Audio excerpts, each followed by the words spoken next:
थांबा थांबा, हा व्हिडिओ स्किप नका करू हां.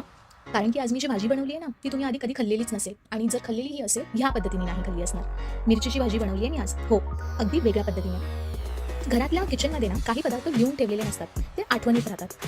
ही मिरचीची भाजी ही तशीच एक खास रेसिपी आहे. सगळ्यात आधी चिंच आणि गूळ पाण्यात भिजत घालून ठेवा. ह्याच त्या 2 गोष्टी आहेत जे भाजीला तो गोड आंबट स्वाद देतात. आता मिरच्या अगदी बारीक चिरून घ्या. इतकं बारीक चिरा की चव लक्षात राहील. मग घ्या लसूण, कढीपत्ता आणि थोडीशी कोथिंबीर. ह्या भाजीचा खरा जीव जो आहे ना, तो हा खास मिश्रण आहे. ज्याच्यामध्ये येतं शेंगदाणे, फुटाणे, पांढरे तीळ, खसखस आणि कारळ. आता मला नाही माहिती तुमच्या इथे कारळला काय म्हणतात, कमेंट्समध्ये नक्की सांगा. हे सगळं कढईत हलकंसं भाजून घ्या.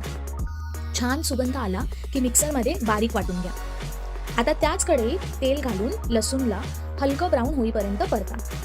मग कढीपत्ता आणि चिरलेली मिरची घालून परत मीठ परता. आता घाला हळद, मीठ आणि थोडासा काळा मसाला, जो कोणत्याही स्टोअरवरती अवेलेबल असतो. जर काळा मसाला नसेल तर गरम मसाला थोडासा टाका आणि मग त्यावरती टाका धन्याची पूड, दॅट इज धनिया पावडर. हे सगळं चांगलं मिक्स झाल्यावरती शिजवलेली चिंच आणि गुळाचं जे पाणी आहे ते घाला.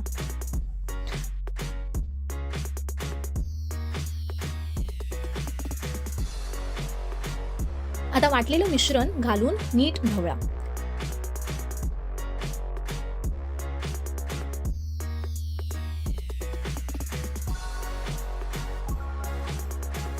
एक दोन उकळी आली की वरून थोडासा गूळ घाला.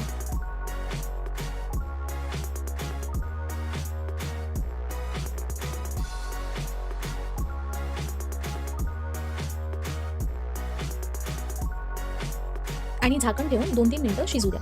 झाकण उघडल्यावर जो सुगंध येतो ना, तोच या मिरचीच्या भाजीची ओळख आहे. गरम भाताबरोबर किंवा चपातीसोबत ही भाजी साधी असली तरी मनात घर करून जाते. खरंच सांगायचं तर ही भाजी तुम्ही कधीच खाल्लेली नसेल, पण एक वेळेस नक्की ट्राय करा. अशा घरगुती आठवणींनी भरलेल्या रेसिपीज आवडत असतील तर व्हिडिओला लाईक नक्की करा, आपल्यांसोबत शेअर करा आणि चॅनलला सबस्क्राईब करायला विसरू नका. अशाच खास रेसिपीसाठी Instagramवरही फॉलो करा. भेटूया पुन्हा दुसऱ्या व्हिडिओमध्ये. बाय.